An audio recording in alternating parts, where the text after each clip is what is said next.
Hello and welcome to your daily oracle reading for Thursday, August 29th, 2019. I'm Linn the Lightworker and I'm so glad you're here with me this morning. Let's jump into our cards. We got a lot of information happening. So the first card we have here is this Mother of Swords. Boy, she is a wise owl and I'm getting a lot of information about her. So the first thing is some of you may be hearing a maternal criticism. This is a warning, not a warning, I don't do that kind of crap, but it's an invitation to pay attention to your thoughts and what's coming up. So if this Mother of Sword, she can be very helpful. This could also be an actual human being or a counselor or a therapist or someone who you might need to work with, an attorney who has precision execution and knows how to get to the heart of the matter. And I'm also seeing that she stands like on a cross of righteousness. That's interesting. Okay, keep going. So anyway, it's an invitation for you some of you might need to seek out counsel or a counselor or a social worker, someone to help you with something. Others might require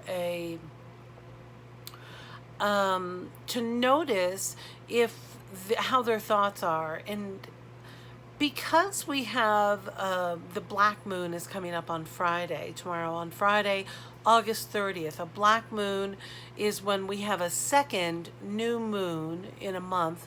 And it's practically, it just happened as we entered August, and now as we're leaving August, we get a black moon. So in a new moon time, that's when the moon is actually closest to Earth. It's a jumbo moon, I guess, that we can't see. It's closest to Earth and it's blocked by the sun, I think. I don't know. I'm not an astrophysicist. I should have been, but then I would have had to study astrophysics. And anyway, the moon is not visible, so we'll have very dark night skies.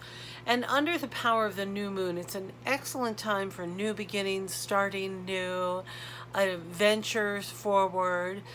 And this power can be felt 24 hours before and 24 hours after.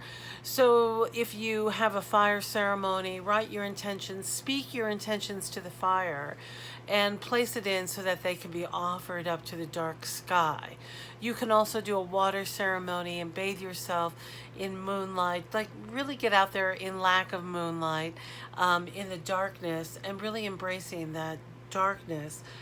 Because the dark waters run very, very deep. So we have a very divine feminine reading today. So starting with this owl, this Mother of Swords. So the second card that came up for us is the Thinking Woman.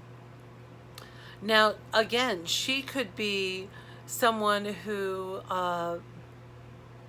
is more knowledgeable than you are regarding herbs, attorneys, medicine. I'm hearing all kinds of women who have great knowledge and who are able to be a tremendous resource.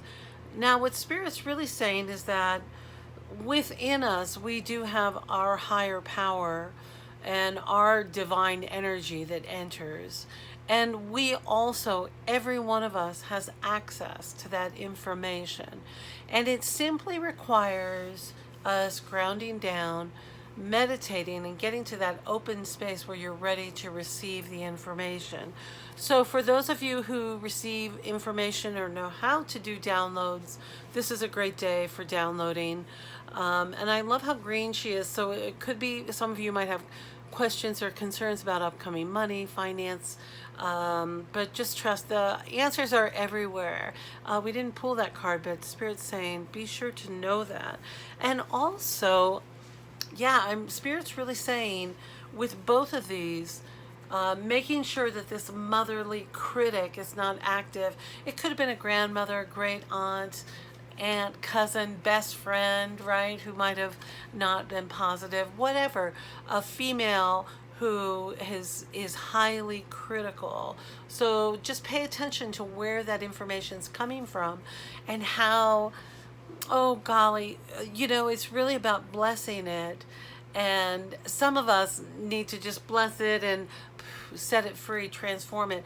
Oh, let me tell you this visualization that I did earlier regarding fear. This is powerful. So I'm working on some new projects, and I'll tell you about them when the time is right.